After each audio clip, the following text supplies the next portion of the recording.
Assalamualaikum warahmatullahi wabarakatuh. Berjumpa lagi dengan saya Yeni Nopita, calon guru penggerak angkatan 10 dari Kabupaten Garut akan menyampaikan tugas 2.3.A.8 koneksi antar materi modul 2.3 mengenai coaching untuk supervisi akademik.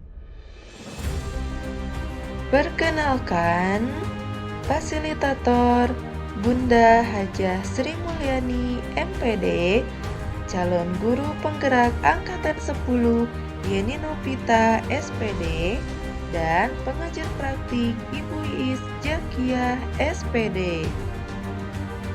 Tujuan pembelajaran khusus calon guru penggerak menyimpulkan dan menjelaskan keterkaitan materi yang diperoleh dan membuat refleksi berdasarkan pemahaman yang dibangun selama modul 2 dalam berbagai media.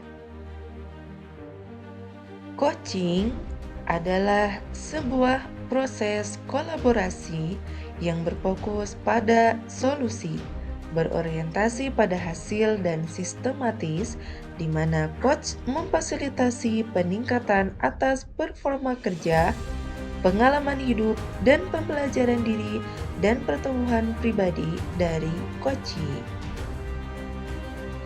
Kompetensi inti coaching. Pertama, kehadiran penuh atau presence, yaitu kemampuan untuk bisa hadir utuh bagi coachee sehingga raga, pikiran, dan hati selaras saat sedang melakukan percakapan coaching. Kedua, mendengarkan aktif, yaitu seorang coach yang baik akan mendengarkan lebih banyak dan lebih sedikit berbicara, selalu fokus pada coachee sebagai pusat komunikasi atau mitra ketika bicara. Ketiga, mengajukan pertanyaan berbobot. Pertanyaan yang diajukan dapat menggugah orang untuk menstimulasi pemikiran coachee, memunculkan hal-hal yang mengungkapkan emosi. Percakapan coaching dengan alur Tirta. T. Tujuan. I. Identifikasi. R. Rencana aksi. Dan TA. Tanggung jawab. Pada tujuan, coach perlu mengetahui apa tujuan yang hendak dicapai coachee dari sesi coaching. Identifikasi yaitu proses menggali semua hal yang terjadi pada diri coachee.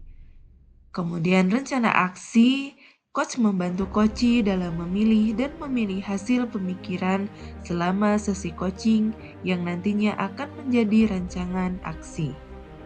Kemudian TA, tanggung jawab, yaitu komitmen coachee dalam membuat sebuah rencana aksi dan menjalankan aksi tersebut. Pemikiran refleksi terkait pengalaman belajar, yaitu pengalaman atau materi pembelajaran yang baru saja diperoleh. Pertama, dalam modul 2.3 ini saya mempelajari tentang supervisi akademik yang bertujuan untuk pengembangan kompetensi diri dalam setiap pendidik di sekolah. Pendekatan yang digunakan adalah coaching yang memiliki 3 prinsip, yaitu kemitraan, proses kreatif, dan memaksimalkan potensi. Kedua, terdapat 3 tahapan dalam supervisi akademik, yaitu pra-observasi atau perencanaan, observasi atau pelaksanaan, dan pasca observasi atau tindak lanjut. Emosi yang dirasakan terkait pengalaman belajar, yaitu yang pertama, saya merasa cemas sebelum mengetahui isi materi dalam modul ini. Saya sedikit cemas karena khawatir tidak mampu dalam memahami dan mengaplikasikannya. Kedua, saya merasa bahagia. Saya merasa bahagia ketika mampu melakukan praktik coaching bersama rekan calon guru penggerak dalam ruang kolaborasi dan demonstrasi kontekstual. Ketiga, optimis. Saya merasa optimis untuk mampu mengaplikasikan di sekolah ketika saya mengajar. Apa yang sudah baik berkaitan dengan keterlibatan diri dalam proses belajar, yaitu saya mampu berkolaborasi dengan sesama rekan calon guru penggerak saat mempraktekkan proses coaching menggunakan alur Tirta dan sesuai dengan prinsip coaching dalam ruang kolaborasi dan demonstrasi kontekstual, baik berperan sebagai coach, coachee maupun sebagai pengamat atau observer. Apa yang perlu diperbaiki terkait dengan keterlibatan diri dalam proses belajar? Yang harus diperbaiki adalah kemampuan dalam mengajukan pertanyaan berbobot agar dapat menggali informasi permasalahan yang dihadapi. Keterkaitan terhadap kompetensi dan kematangan diri pribadi. Setelah saya mempelajari modul 2.3 tentang coaching dalam supervisi akademik, kompetensi saya mulai berkembang ditandai dengan mampu mempraktekkan proses coaching. Ketika saya mempraktekkan proses coaching, saya harus mampu mengendalikan diri dari asumsi-asumsi pribadi dan rasa emosi sehingga muncul kematangan berpikir dan bertindak agar sesuai dengan prinsip coaching, yaitu kemitraan, proses kreatif, dan memaksimalkan potensi. Analisis untuk implementasi dalam konteks calon guru penggerak. Memunculkan pertanyaan kritis yang berhubungan dengan konsep materi dan menggalinya lebih jauh. Bagaimana penerapan coaching dalam supervisi akademik di sekolah? Selama ini, supervisi akademik banyak dijadikan hal yang menakutkan bagi guru karena hanya berfokus pada penilaian dan bukan pengembangan diri guru.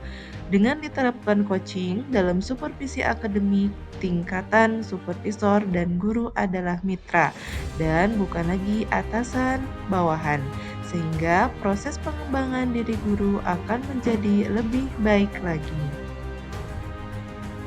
Mengolah materi yang dipelajari dengan pemikiran pribadi sehingga tergali wawasan insight baru.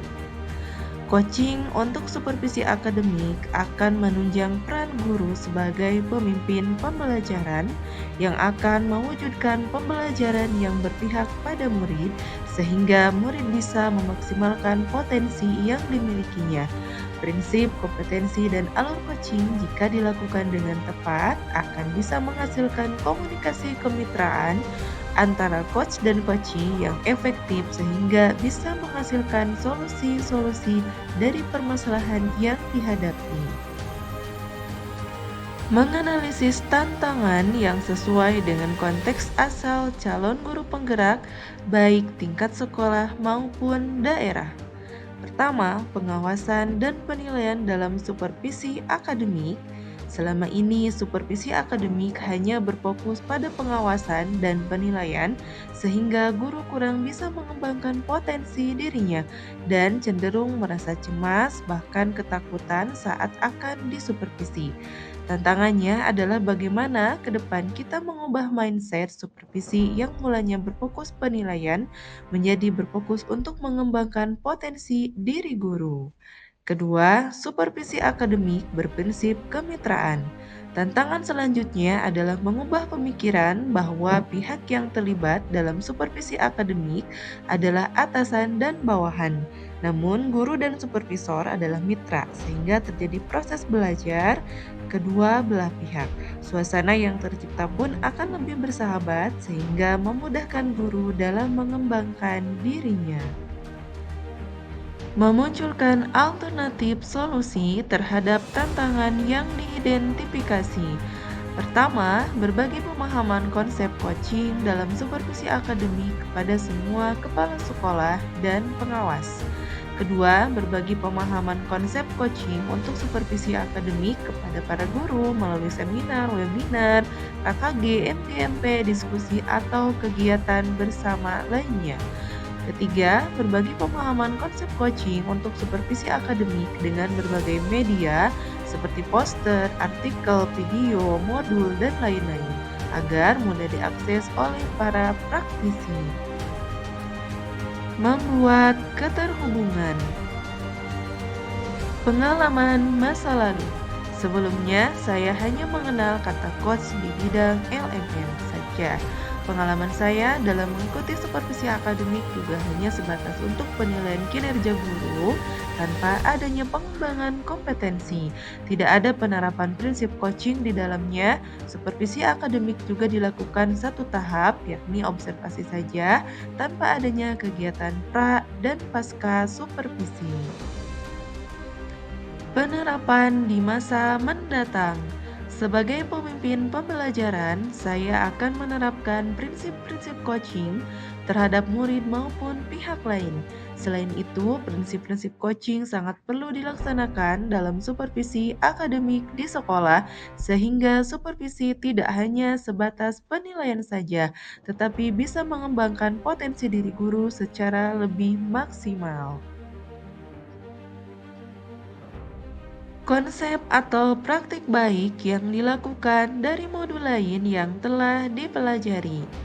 Pada modul 2.1, saya belajar tentang pembelajaran berdiferensiasi yang memfasilitasi kebutuhan belajar murid. Tujuannya adalah murid bisa mengembangkan potensi dirinya. Di modul 2.3 ini saya mempelajari proses coaching yang juga bertujuan memaksimalkan potensi yang dimiliki coach dalam menyelesaikan permasalahan yang dimilikinya. Pada modul 2.2, saya mempelajari pembelajaran berbasis sosial dan emosional. Salah satu materinya adalah praktik mindfulness yang bisa mewujudkan kesadaran diri. Di dalam kegiatan coaching, praktik mindfulness dapat diterapkan untuk mendukung kompetensi inti coaching, yakni adanya kehadiran penuh, mendengarkan aktif, dan melontarkan pertanyaan berbobot.